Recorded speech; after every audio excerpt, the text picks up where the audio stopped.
السلام علیکم ورحمۃ اللہ وبرکاتہ.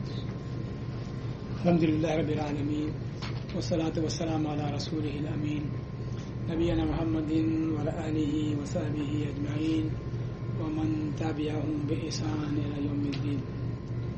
رب اشرح لی صدری ویسر لی امری واحلل عقدۃ من لسانی یفقهوا قولی. سبحانک لا علم لنا الا ما علمتنا انک انت العلیم الحکیم. وقال تعالى ليلة القدر خير من ألف شهر. محترم دینی بھائیوں، معزز سامعین، الحمدللہ آج ہم عمر صاحب کے گھر میں جمع ہیں جمعے کے درس کے حوالے سے. اللہ سبحانہ و تعالیٰ ان کو جزائے خیر عطا فرمائے، ان پر ان کے آگے خانہ کے اوپر اپنی رحمتیں برکتیں نازل فرمائے اور ہم سب کے اوپر. آج انشاءاللہ ہم کچھ بات کریں گے جو آخری عشرہ ہے اس کے بارے میں، اور کیا اس کے بارے میں ہم کمر بستہ ہیں یا بھی ڈھیلے چل رہے ہیں، اور پھر کچھ وقت آپ پہ بات کریں گے انشاءاللہ صدقۃ الفطر کے بارے میں. جیسے کہ آپ جانتے ہیں کہ اللہ سبحانہ و تعالیٰ نے ہمیں بنایا ایک مقصد کے لیے. وہ مقصد یہ ہے کہ الا لیعبدون، کہ ہم صرف اللہ تعالیٰ کی عبادت کریں. تو ہماری کریشن کا یہ پرپس ہے. اگر انسان اس مقصد میں کو پورا کرتا ہے، اس میں کامیاب ہوتا ہے، تو اس کی یہ دنیا کی زندگی خوشگوار گزرتی ہے اور پرسکون زندگی گزارتا ہے. اس دنیا میں خوشی کی زندگی گزارتا ہے جب وہ اس عبادت کے اس مقصد کو پورا کرتا ہے. اور پھر آخرت میں اس کے لیے جنت کا انعام ہے، اس کی نعمتیں ہیں. اور اگر اس مقصد کو پورا نہیں کرے تو اس دنیا میں وہ فکر میں لگا رہے گا اور پریشانی ہی میں اس کی زندگی گزرے گی. اور آخرت میں نہ اللہ کا قرب حاصل ہوگا، نہ اس کو جنت میں داخل ہوگا، کیونکہ اس نے اس دنیا میں جس مقصد کے لیے اللہ نے بھیجا وہ سب پورا نہیں ہوا. اس لیے ہمیں چاہیے کہ یہ جو عبادت ہے اس مہینے میں جو کرنے کی اپرچونٹی ہے اسے پورا فائدہ حاصل کریں. خاص طور سے رمضان کا مہینہ اور پھر یہ آخری عشرہ، یہ ایسا موقع ہے جو کہ پورے سال میں کہیں نہیں آتا. یہ جو 10 راتیں ہیں اس سے پورا فائدہ حاصل کریں، ہم اللہ کی خوب عبادت کریں تاکہ اس مقصد کے پورے ہونے میں ہمارے لیے آسانی ہو. اور آپ جانتے ہیں کہ سارا رمضان خیر و برکت کا مہینہ ہے، اللہ کی رحمت کا مہینہ ہے، توبہ استغفار کا مہینہ ہے، مغفرت کا مہینہ ہے. لیکن یہ آخری عشرہ جو ہے اس میں یہ سب سے زیادہ اہم اس لیے ہے کہ اس میں اللہ تعالیٰ نے آپ کے لیے ایک انعام رکھا ہے. یہ بہت بڑا انعام ہے، اور دلچسپ بات یہ ہے کہ یہ انعام جو ہے یہ چھپا ہوا ہے. اللہ نے اس انعام کو چھپایا ہے تاکہ ہم اس انعام کو تلاش کریں. اور اس انعام کو تلاش کرنے میں انسان بہت مزہ محسوس کرتا ہے اور بہت اس کو انجوائے کرتا ہے جب اس انعام کو ڈھونڈتا ہے. اتنا بڑا انعام اللہ نے ہمارے لیے ان آخری راتوں میں رکھا ہے. تو اس لیے اس آخری دن میں ہمیں اور زیادہ ہمت کرنی ہے، زور لگانا ہے، کیونکہ یہ نقطۂ عروج ہے رمضان کی یہ جو آخری عشرے کی عبادات ہیں. بالکل آپ دیکھتے ہوں گے جب ہم کالج میں تھے تو ہم 1 مائل کا ایک چیلنج ہوتا تھا، ہم اس کو بھاگنا ہوتا تھا ایک ٹائم پیریڈ کے اندر. اگر اس میں آپ کمپلیٹ کر لیں تو آپ ایک سپر فٹ ایتھلیٹ ہے.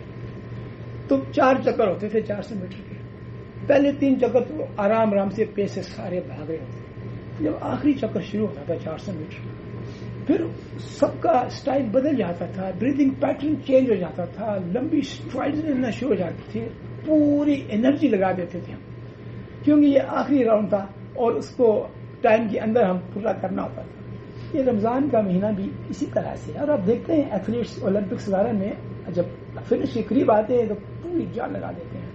ہم نے بھی پورا زور لگا دینا ہے ابھی آخری عشرے میں. اس میں کوئی پیچھے اگر ہم سے کوئی مسٹیکس ہو گئی تو اب نہ ہو، کیونکہ اب بہت ہی تھوڑے دن رہ گئے، شاید ہفتہ ایک باقی رہ گیا اور ہم آخری عشرے میں ماشاءاللہ آلریڈی داخل ہو چکے ہیں. یہ جو انعام ہے لیلۃ القدر جو رکھا گیا یہ اتنی افضل کیوں ہے؟ اس رات میں کیا خاص بات ہے؟ اس کی خاص بات یہ ہے کہ اس رات میں قرآن نازل ہوا. اللہ تعالیٰ فرماتا ہے اِنَّا أَنزَلْنَاهُ فِي لَيْلَةِ الْقَدْرِ، اس رات میں ہم نے اس قدر کی رات میں قرآن کو نازل کیا. اس ایک رات میں پورا قرآن نازل ہو گیا. قرآن تو ہم دیکھتے ہیں کہ 23 سال میں نازل ہوا، لیکن اس ایک رات میں لوح محفوظ سے آسمان دنیا پر نازل ہوا، اس ایک رات میں یک بار کی نازل ہوا، اور وہ تھی قدر لیلۃ القدر، جس قدر کی رات ہے۔ اور اس کی فضیلت میں پچھلے جمعے کے درس میں آپ نے شیخ ویاض سے اس کی تفسیر سنی اور ساری دیکھا آپ نے کہ اس سورت کی پوری سورت ہے، اس کی ہم نے تفسیر بھی جانی کہ اس رات میں کیا ہوتا ہے، اس کی بے انتہا فضیلت ہے۔ اس کے بارے میں اللہ رسول کیا فرماتے ہیں، من قام لیلۃ القدر ایمانا واحتسابا غفر له ما تقدم من ذنبه، جس نے اس رات میں قیام کیا، قیام اللیل کیا، اس کے ایمان کے ساتھ اور ثواب کی نیت رکھتے ہوئے کیا، اس کے پچھلے سارے گناہ معاف کر دیے۔ اس لیے رمضان کا مہینہ مغفرت کا مہینہ ہے، اور کس طرح سے اللہ تعالیٰ ہمارے پچھلے جو گناہ ہیں ان کو کیسے معاف کرتا ہے، اس تھوڑی سی ایفرٹ سے، اگر دیکھا جائے تو ایفرٹ زیادہ نہیں ہے، لیکن ہم اس میں بھی کوتاہی برتتے ہیں، یہ بہت بڑی ٹریجڈی ہے، اس پر بات کرتے ہیں۔ آئیے دیکھتے ہیں کہ اللہ کے رسول صلی اللہ علیہ وسلم اس آخری عشرے کو کیسے گزارتے تھے۔ ہم اپنے نبی سے محبت کرتے ہیں، اور جیسے اللہ کے رسول جس طریقے سے عبادت کرتے تھے، جیسی زندگی گزاری، ہماری بھی خواہش ہوتی ہے کہ ہم ویسی زندگی گزاریں۔ تو دیکھتے ہیں کیا کرتے تھے۔ عائشہ رضی اللہ تعالیٰ عنہ سے روایت ہے، فرماتی ہیں کہ کان رسول اللہ صلی اللہ علیہ وسلم اذا داخل العشر، جب یہ آخری عشرے میں آپ صلی اللہ علیہ وسلم داخل ہو جاتے، جب پا لیتے احیا اللیل، تو کیا کرتے تھے، شب بیداری کرتے تھے، رات کو وہ جاگتے تھے عبادت کے لیے۔ نہ صرف یہ وَأَيْقَظَ أَهْلَهُ، اور اپنے گھر والوں کو بھی جگاتے، سب کو جگاتے کہ بھائی اٹھو عبادت کرو، سوئے پڑے نہیں رہنا، عبادت کرو، سب کو جگاتے تھے۔ وَجَدَّ وَشَدَّ الْمِيزَارَ، اور اپنی کمر کو کس لیتے تھے۔ اور کمر کسنے سے کیا مراد، اپنے بات کی بیویوں سے علیحدگی ہو جاتی تھی ان دنوں کے لیے تاکہ عبادت میں خلل نہ ہو، اور اعتکاف کی حالت میں چلے جاتے، کمر کس لیتے، یعنی کہ اپنے آپ کو ہر چیز سے بے نیاز کرتے اور اس عبادت کے لیے فوکس ہو جاتے اس لیلۃ القدر اور آخری عشر کی راتوں میں، کیونکہ یہ نہیں معلوم کہ لیلۃ القدر کس رات میں آتی ہے، ایک طاق رات میں ہے، اور رمضان کے شروع ہونے میں ایک آدھ دن اوپر نیچے ہو سکتا ہے، بادل کا مسئلہ کچھ اور ہے، اس لیے ہم ساری راتوں کو عبادت کرتے ہیں، 10 کی 10 راتوں میں عبادت کرتے ہیں۔ یہ جو بھی آپ نے حدیث سنی کہ آپ صلی اللہ علیہ وسلم قیام اللیل کرتے، احیا اللیل، اور پھر اپنے گھر والوں کو بھی جگاتے، اس میں 2 نقطے ہیں، 2 باتیں ہیں۔ پہلی چیز یہ ہے کہ ان راتوں میں بہت زیادہ مجاہدہ کرنا ہے، بہت زیادہ ایفرٹس کرنی ہے، اس لیے اللہ کا تقرب حاصل کرنا ہے، اللہ سے توبہ استغفار کرانا ہے، اور اس لیلۃ القدر کو تلاش کرنا ہے۔ اور یہ بھی پتہ چلتا ہے کہ گھر والوں کو بھی ہم نے فرائض کے علاوہ نوافل کی ترغیب دینی ہے، ان کو بھی اس ترغیب دینی ہے کہ آپ اس چیز میں شامل ہوں۔ یہ مومن کا طریقہ نہیں ہے کہ وہ خود اپنے لیے سارا کچھ عبادات کر رہا ہے اور گھر والوں کو اس نے ان کے حال پر چھوڑا ہوا ہے، یہ مومن کا قطعاً ایسا طریقہ نہیں ہے۔ پر آپ صلی اللہ علیہ وسلم ایسے کرتے تھے، اپنے گھر والوں کو جگاتے تھے کہ اٹھو اور اللہ کے لیے عبادت کرو۔ تو یہ ہمارے اس کے اندر یہ شامل ہونے چاہیے کہ ہم اپنے گھر بیوی بچوں کو بھی نیکی کی ترغیب دیں، نوافل کی ترغیب دیں اس بات کا، اور ان کو ان کے حال پر نہیں چھوڑنا۔ خود تو مسجد میں جا رہے ہیں اور بیوی بچے جو ہیں وہ گھر میں بیٹھے ہوئے، بچہ گھر میں کچھ اپنا اور گیم کھیل رہا ہے، کچھ اور کام کر رہا ہے، تو یہ ہماری ذمہ داری ہے کہ ان کو اس چیز پہ شامل کریں۔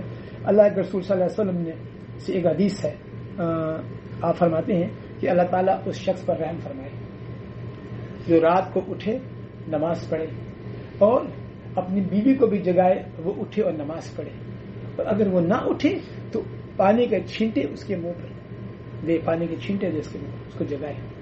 پھر فرمایا اللہ رحم کرے اس عورت پر جو رات کو اٹھے، قیام اللیل کرے، نماز پڑھے، اور اپنے شوہر کو بھی جگائے کہ وہ نماز پڑھے اور وہ اٹھے اور نماز پڑھے، اگر وہ نہ اٹھے تو اس کے منہ پہ پانی کے چھینٹے دے۔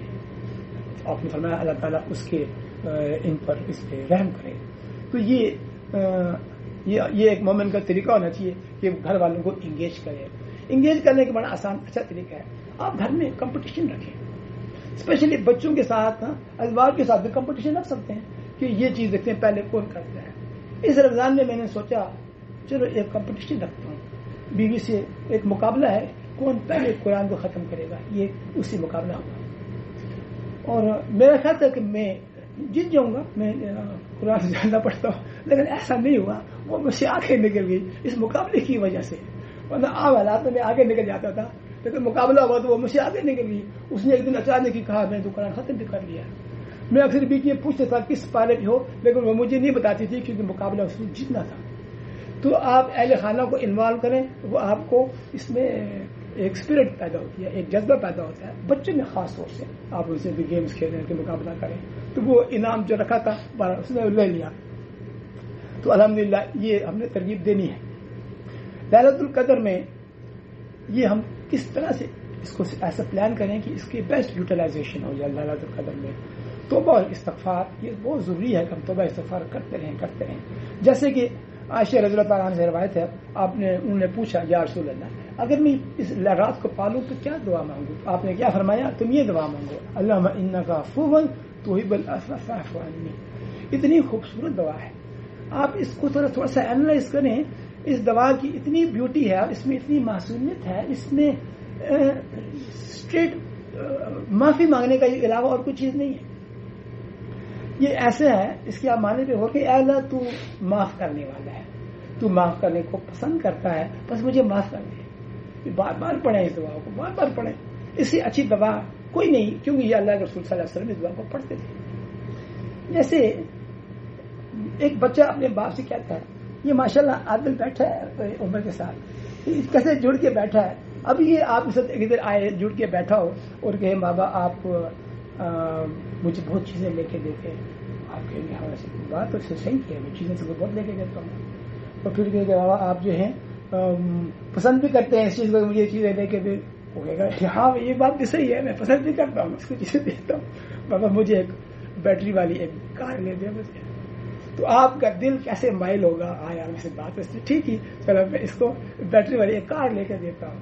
یہ ایک طریقہ ہے. آپ اللہ تعالیٰ پسند کرتا ہے اس چیز کو جب اللہ کی تعریف کی جائے، بندہ اس کی حمد و ثنا کرے. حالانکہ سارے جن و انس فرشتہ بننے اللہ کی سلطنت میں اضافہ تو نہیں ہوگا. تو سارے جن و انس برے سے برے میں بن جائیں نہ اس سلطنت میں کمی ہوگی. لیکن اللہ تعالیٰ پسند فرماتا ہے کہ اس کے بندے جو ہیں ہم جو ہیں اللہ کی حمد و ثنا کریں، اس کی تعریف کریں، اس کی بڑائی بیان کریں اور سید الاستغفار پڑھیں. اللہم انت ربی لا الہ الا انت خلقتنی، یہ سید الاستغفار ہے. تو یہ ان دنوں کے اندر اس کا خاص اہتمام کریں. انسان بھول جاتا ہے. ہم لکھ سکتے ہیں کہ یہ چیزیں میں نے کرنی ہے لیلۃ القدر میں، اور اس میں جب آپ ویرائٹی رکھتے ہیں تو پھر آپ اس چیز میں بور نہیں ہوتے. مثال کے طور پہ اگر ایک شخص کو کہیں گے آپ صرف ذکر کرتا رہے تو وہ ایک وقت سے زیادہ ذکر نہیں کر سکتا، یا ایک وقت سے زیادہ قرآن نہیں پڑھ سکتا، کیونکہ وہ تھک جاتا ہے. ہم انسان ہے. اس لیے آپ جب اس میں ویرائٹی رکھتے ہیں تو آپ اس کو ساری چیزوں میں ایک اچھا وقت گزار سکتے ہیں. جیسے آپ ایک کھانا کھا رہے ہو، آپ کتنے اچھا کھانا ہو، آپ روز وہی کھانا کھائیں گے آپ تنگ آ جائیں گے. آپ ویرائٹی جیسے انسان چاہتا ہے تو اس میں یہ ساری چیزیں اس میں رکھنی ہے. اور الحمدللہ میں دیکھتا ہوں یہاں مساجد میں قیام اللیل کا کتنا خوبصورت ارینجمنٹ ہے. رات کو 12:30 بجے، ابھی ہم جیسا کہتے ہیں ہم 1 بجے جاتے ہیں، تو اس میں آپ قیام اللیل کرتے ہیں تو پوری رات کے قیام اللیل کا ہم اجر حاصل کر لیتے ہیں.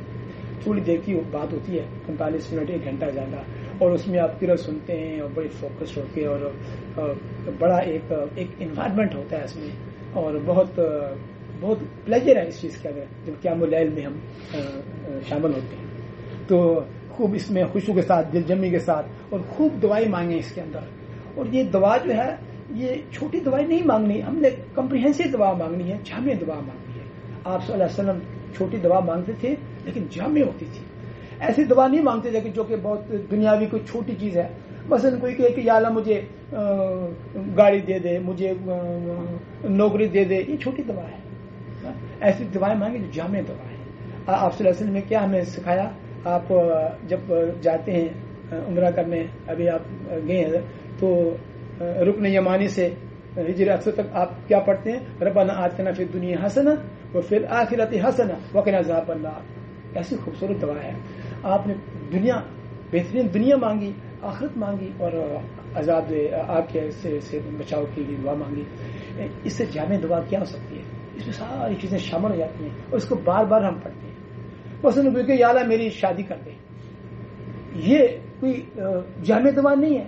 معلوم ہے شادی آدمی بندے کی کسی ہو، کون نہ آپ کے پلے پڑ جائے، وہ تو ایک مصیبت جینا آرام بھی کر سکتی ہے، اور وائس ورسا. آپ ایسی دعا مانگیں، اللہ تعالیٰ مجھے ایسی زوج دے جو کہ مجھے دین اور دنیا میں میری مددگار ثابت ہو. ایسی دعا مانگیں جو کہ جامع دعا ہو، جو کہ بہترین ہو. تو خوب دعائیں مانگیں اس میں، اور اللہ کا خوب ذکر کرنا ہے ان دنوں کے اندر، خوب خوب ذکر کرنا ہے.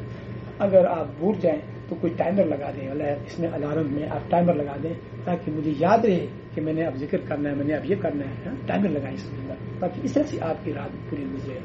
اور ذکر میں عام دنوں میں آپ دیکھتے ہوں گے کہ ہم ذکر کرتے ہیں لیکن ہمارے ذکر میں وہ کوالٹی نہیں ہے جو ہونی چاہیے، کوالٹی نہیں ہے.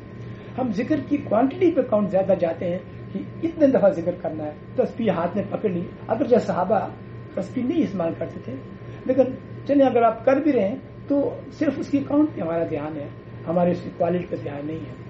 یہ کوالٹی جو ہے ہماری کیوں ضروری ہے؟ اس لیے کہ میزان میں وزن ہوگا اعمال کا.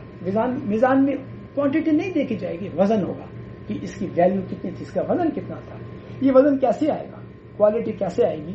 یہ کوالٹی آئے گی کیفیت کے ساتھ، کیفیت کے ساتھ. اور یہ کیفیت کیسے آئے گی؟ جب ہمارے ایکشنز جو ہیں وہ ہماری سوچ کے ساتھ الائن ہوں گے. ہمارے ایکشنز کیا ہیں؟ ہم زبان سے کہہ رہے ہیں سبحان اللہ، یہ ایکشن ہے.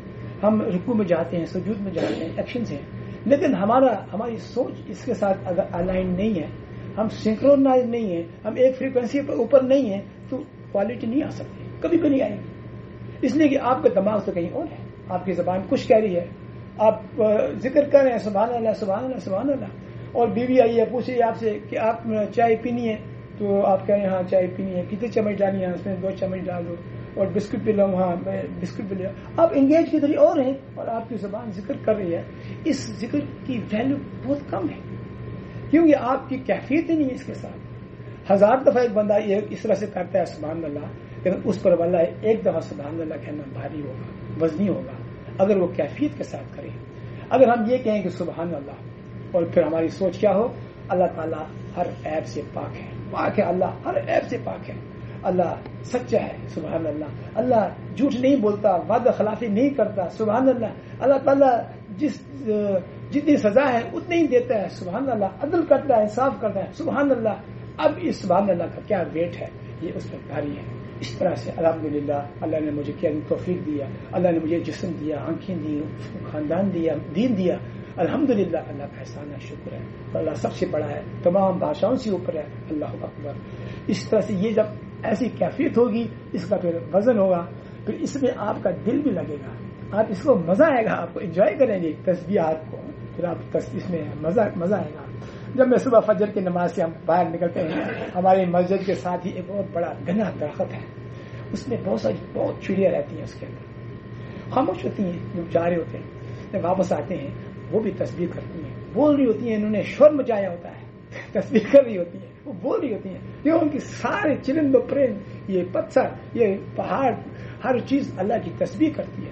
اور ہمیں اللہ نے اتنی اچھی نعمتیں، اتنا اشرف المخلوق بنایا، اور ہم اس نعمت کو پورا نہ کریں، یہ بہت ناشکری ہوگی. ابو سعید خدری رضی اللہ عنہ سے روایت ہے، فرماتے ہیں کہ اللہ کے رسول صلی اللہ علیہ وسلم نے سے روایت ہے کہ موسیٰ علیہ السلام نے اللہ سے کہا، یا اللہ مجھے کوئی ایسا کلمہ بتا جس سے میں پڑھوں اور تیرا میں اس کے ذریعے تجھے پکاروں، تیرا ذکر کروں. اللہ تعالیٰ نے فرمایا تم کہو لا الہ الا اللہ. موسیٰ علیہ السلام کہنے لگے، یا اللہ یہ تو سب ہر کوئی کہتا ہے، میں چاہتا ہوں کہ مجھے بھی ایسا کلمہ بتا جو کہ میں کہوں، جو میرے لیے خاص ہو، جو میرے لیے ہو. تو اللہ تعالیٰ نے فرمایا تم کہو لا الہ الا اللہ. تو موسیٰ علیہ السلام نے کہا الہ الا اللہ، تیرے علاوہ کوئی معبود نہیں اور میں ایسا چاہتا ہوں. تو اللہ نے فرمایا ہے موسیٰ، اگر میرے علاوہ 7 آسمان اور 7 زمین اور اس کے مکین، اس کے جو رہنے والے ہیں، سارے ایک پلڑے میں ڈال دیے جائیں اور دوسرے پلڑے میں لا الہ الا اللہ ہو، تو یہ کلمہ لا الہ الا اللہ ان سب کے بھاری ہے، ان کے بھاری ہوگا کہ میرے علاوہ. اللہ فرماتا ہے 7 زمین آسمان مکین ایک طرف اور کلمہ لا الہ الا اللہ ایک طرف، یہ اس کی اتنی پاور ہے، اتنی ویلیو ہے. تو جب ہم کہیں، ہم اس کو ہماری سوچ بھی ہو کہ اللہ کے سوا کوئی معبود برحق نہیں، سب سے ہمیشہ سے ہے، ہمیشہ رہے گا، ہمیشہ سے ہمیشہ رہے گا، اور ہر چیز کا خالق اور مالک ہے. تو یہ ویلیو ہے. اسی طرح سے ایک حدیث ہے کہ 2 کلمے زبان پہ ہلکے ہیں، کلمتان خفیفتان علی اللسان، زبان پہ بہت ہلکے ہیں، لیکن ثقیلتان فی المیزان، میزان بہت بھاری ہے، اور اللہ کو یہ بہت محبوب ہے. حبیبتان الی الرحمن. اس کو خوب ذکر کریں، اس کو بھی آپ لگائیں الارم پہ کہ یہ میں نے کہنا بھول تو نہیں گیا. عام طور سے بندہ بھول جاتا ہے، سبحان اللہ و بحمدہ سبحان اللہ العظیم. اتنے خوبصورت کلمے، اتنے آسان ہے کہنا.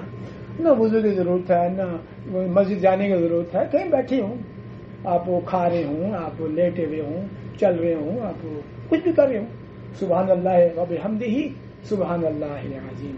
کتنی ہی اس میں ایک ردم ہے، کتنا خوبصورت ہے اس کلمے میں. تو اللہ کی پاکی بیان کرتے رہیں ان راتوں میں، تاکہ اللہ سے ہم جڑے رہیں. اور جب ان میں جڑے رہتا ہے دنیا خود ہی پیچھے رہ جاتی ہے، خود آٹومیٹکلی پیچھے چلی جاتی ہے.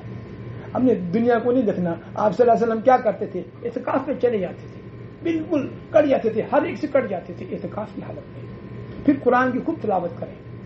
قرآن کو ختم کرنے کا ہدف ہم سب کا ہے ماشاءاللہ. کئی لوگوں کے ایک سے زیادہ کا ہدف ہے ماشاءاللہ، اور وہ اس پہ جب ہدف ہوتا ہے پھر پورا کر دیتے ہیں. واقعی کیسے ہم ایک مہینے میں قرآن کو ختم کر لیتے ہیں؟ وہی ٹائم ہے، دفتر بھی جا رہے ہیں تو کام بھی سارا بھی ہو رہا ہے، لیکن ہم کر لیتے ہیں. مثلا ہم گاڑی پار کی ہے، دفتر تک پہنچتے ہیں، اس پہنچتے ہم کم از کم 2 رکوع تو آرام سے پڑھ ہی لیتے ہیں. مجھے ادھر ادھر دیکھنے کے ہمارے ہاتھ میں موبائل ہوتا ہے، اور موبائل پہ وہ خود سلائڈ ہو رہا ہے اور آپ اس کو پڑھ رہے ہیں. بڑا مزہ آتا ہے اس کرنے. تو جب ہدف سیٹ کریں تو اس کو ہم اچیو بھی کرتے ہیں. خوب تلاوت کریں، غور و فکر بھی کریں، تدبر بھی کریں، تو رات میں ٹائم بھی مل جاتا ہے آپ کو. قرآن صحابہ جب پڑھتے تھے ان کے رونٹے کھڑے ہو جاتے تھے، ہمارے تو نہیں کھڑے ہوتے. ہمارے رونٹے کیوں نہیں کھڑے ہوتے؟ قرآن تو وہی ہے. پھر ہم پہ کیوں نہیں اثر کیا؟ ایک دوائی کسی پہ اثر کر رہی ہے، دوسرے پہ اثر نہیں کر رہی. یہ عجیب سی بات لگتی ہے. اس لیے کہ ہم نے قرآن کو سمجھا ہی نہیں، ہم نے اس کے معنی پہ غور ہی نہیں کیا. اس لیے ضروری ہے کہ ہم اس پہ تدبر کریں، غور و فکر کریں، پھر اس پہ اثر ہوگا. قرآن تو ایسا ہے جس پہ رونٹے کھڑے ہوتے ہیں، اور اگر یہ پہاڑ پر نازل ہوتا تو کیا ہوتا؟ اللہ تعالیٰ فرماتا ہے اگر کسی پہاڑ پر نازل تو خاشعاً وہ اس کے دبا جاتا، متصدعاً ٹکڑے ٹکڑے ہو جاتا پہاڑ پہ اگر اس پہ نازل ہوتا ہے قرآن. اور ایک دفعہ اللہ کے رسول صلی اللہ علیہ وسلم نے یہ کہا عبداللہ بن مسعود رضی اللہ تعالیٰ عنہ سے کہ مجھے قرآن سناؤ مجھے. عبداللہ بن مسعود رضی اللہ تعالیٰ فرماتے ہیں یا رسول اللہ، قرآن تو آپ پر نازل ہوا، میں آپ کو قرآن سناؤں؟ آپ نے فرمایا ہاں میں پسند کرتا ہوں میں کسی اور سے قرآن سنوں. عبداللہ بن مسعود جو ہیں وہ پھر قرآن پڑھنا شروع کیا، سورہ نساء شروع کی. جب 41 ورس پہ پہنچے کیف اذا جئنا من کل امۃ بشہید، اور اس دن کیا حال ہوگا جب ہم ہر امت سے ایک گواہ لائیں گے. وجئنا بک علی ہؤلاء شہیدا، اور اے نبی محمد صلی اللہ علیہ وسلم، اور پھر ہم ان گواہوں کے اوپر آپ کو گواہ لائیں گے. عبداللہ بن مسعود فرماتے ہیں کہ میں نے اللہ کے رسول صلی اللہ علیہ وسلم کی طرف دیکھا، آپ کے آنکھوں سے آنسو جاری تھے. تو قرآن المیہ ہے، ہم اس کو سمجھنے سے بہت دور ہیں.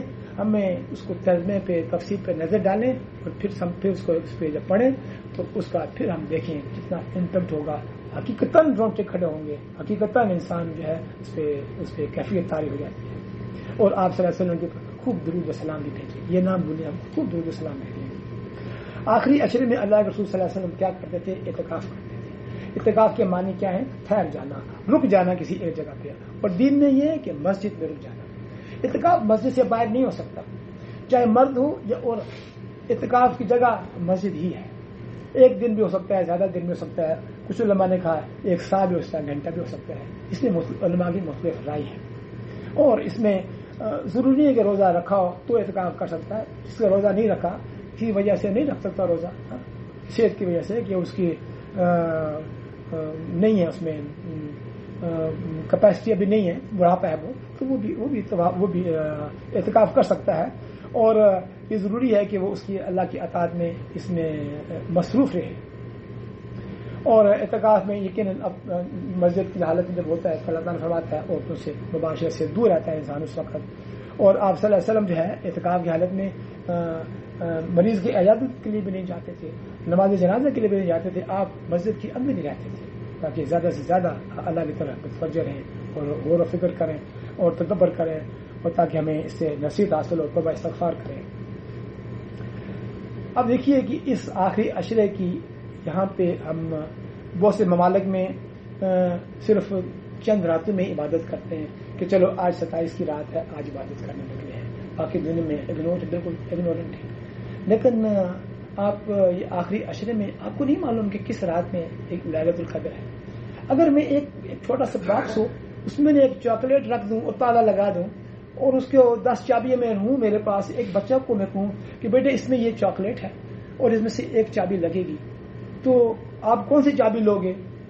میں یقین سے کہہ سکتا ہوں بچہ کہے گا کہ انکل مجھے یہ ساری چابیاں دے دیں, ان میں سے میں ایک چابی لگاؤں گا تو وہ لگے گی اور میں آملیٹ یہ چاکلیٹ مل جائے گی. ایک بچے میں اتنی عقل ہے, اس میں سمجھ ہے. اب چھوٹے بچے سے کہیں کہ مجھے انکل ساری چابیاں دیں, اور ہم اتنا بڑا انعام, اتنا بڑا ٹریجر اس لیلۃ القدر کا, اور ہم ان 10 راتوں کو اویل نہ کریں, کتنی بڑی غفلت اور کتنی بیوقوفی کی بات ہے. اس لیے لیلۃ القدر کی ساری راتوں میں ہم نے خود عبادت کرنی ہے. اگر ہم لیلۃ القدر کو پا لیں گے تو بہت بڑا اجر ہے, اگر کسی اور رات میں ہے تو اجر تو ویسے بھی ہے ہی, اجر تو ویسے بھی بہت زیادہ ہے, اور ہم اس میں اسٹرائیو کر رہے ہیں. اب اس کو ہم کنکلوژن کی طرف جاتے ہیں کیونکہ ہم نے دوسرے ٹاپک پہ بھی جانا ہے. اس میں کوئی شک نہیں کہ رمضان کا جو مہینہ ہے اللہ کی رحمت کا مہینہ ہے, اور اس کے فضل سے, اس کے احسان سے ایک کثیر تعداد مسلمانوں کی جو گناہوں کے دلدل میں پھنسے تھے اب وہ نیکی کے راہ پر گامزن ہیں. ایک بہت بڑی تعداد میں تبدیلی آئی ہے. جو لوگ بہت سے گمراہ تھے اب وہ اللہ کی اطاعت کے امبریلا کے اندر ہیں, چینج ہوئے ہیں. اس نے واقعی ایک انقلاب برپا کیا ہے, اس میں کوئی شک نہیں. تو جو فائدہ حاصل کرنا چاہتا ہے وہ اسے ضرور فائدہ حاصل کر لیتے ہیں, لیکن اگر کوئی شخص اپنی مغفرت نہیں کرا سکا اس اپارچونٹی سے, اس کے لیے ایک سیڈ نیوز بھی ہے. اس لیے کہ اللہ کے رسول صلی اللہ علیہ وسلم نے اس کے لیے بددعا بھی کی. اب دیکھیے ایک مسلمان, اور آپ صلی اللہ علیہ وسلم تو رحمت العالمین ہے, ایک مسلمان کے لیے آپ صلی اللہ علیہ وسلم نے اس نے بددعا کی کہ اس کو یہ اپارچونٹی ملی, مغفرت نہیں کرا سکا. اللہ نے اس کو موقع دیا. اس کو آپ صلی اللہ علیہ وسلم نے بددعا کی ہے یقیناً, اور کئی موقعوں کے اوپر. جیسے آپ مکہ میں آپ مطاف میں تھے, سجدے کی حالت میں مشرکین نے آپ کی کمر پہ اونٹ کی اوجڑی ڈال دی. جب آپ اٹھے ان ساتھیوں کے لیے بددعا کی, بدر میں ہلاک ہوئے. پھر ایک اور واقعہ مدینہ میں 4 ہجری بیر مونہ کا واقعہ پیش ہے, 70 صحابہ شہید ہوئے. آپ نے بددعا کی مشرکین کے لیے, لیکن وہ تو مشرکین تھے. اور یہ معاملہ کیا ہے, یہ ایک مسلمان کے ساتھ ہے. جبریل علیہ السلام آئے اور کہا کہ جس شخص کو رمضان کا مہینہ ملا اپنی مغفرت نہ کرا سکا, اللہ کی رحمت سے دوری ہو, آپ کہیں آمین. آپ صلی اللہ علیہ وسلم نے کہا آمین.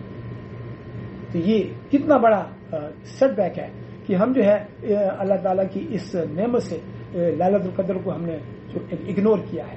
ہم اللہ کے نبی سے محبت کا دعویٰ کرتے ہیں لیکن ان کے نقش قدم پر نہیں چلتے. کیوں نہیں چلتے؟ ہم اللہ رسول صلی اللہ علیہ وسلم تو مسجد میں 24 گھنٹے ہیں, اور ہم اپنا کام جو ہے ادھر ادھر دنیا کی حقیقی چیزوں میں لگے. ہمیں کس چیز نے لیلۃ القدر سے دور کیا؟ دنیا نے دور کیا, دنیا کی اس حقیقی چیزوں سے دور کیا اس نے ہمیں. ہم کیا کرتے ہیں؟ لین دین میں لگے ہوئے, خرید و فروخت میں لگے ہوئے.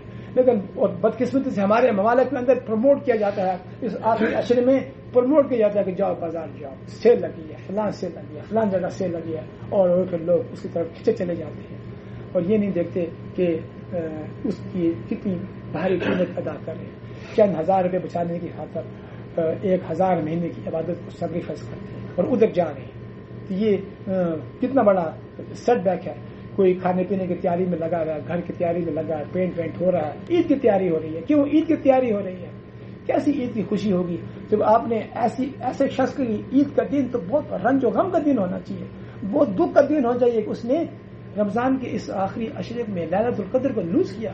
وہ تو بہت محرومی ہونی چاہیے اس کو کس بات کی خوشی ہے؟ اس کو تو ریگریٹ ہونا چاہیے, پچھتاوا ہونا چاہیے کہ وہ لاپرواہ رہا اور اس نے دنیا کو ترجیح دی آخرت کے اوپر. تو اس لیے دوستو یہ ہمارے لیے ایک سبق ہے کہ ہم عبادت کے لیے وقت نکالیں. ہم اپنے بزنس کر رہے ہیں, اپنا کام کر رہے ہیں, اس کو روکنا ہوگا, اور ہمیں اپنی ٹائم میں سے عبادت کے لیے وقت نکالنا ہوگا. اگر کوئی شخص وقت نہیں نکالتا, اللہ تعالیٰ کیا فرماتا ہے؟ حدیث سے کچھ ہی سنتے ہیں. ابو ہریرہ رضی اللہ تعالیٰ عنہ سے روایت ہے, اللہ تعالیٰ فرماتا ہے یا ابن آدم تفرغ لعبادتی, اے ابن آدم میری عبادت کے لیے وقت نکال, فرغ کر اپنے وقت میں سے ٹائم نکال. املا صدر غنی, میں تیرے سینے کو غنی کر دوں گا. یعنی کہ اپنے وقت میں سے ہر آدمی مصروف ہے دنیا کا,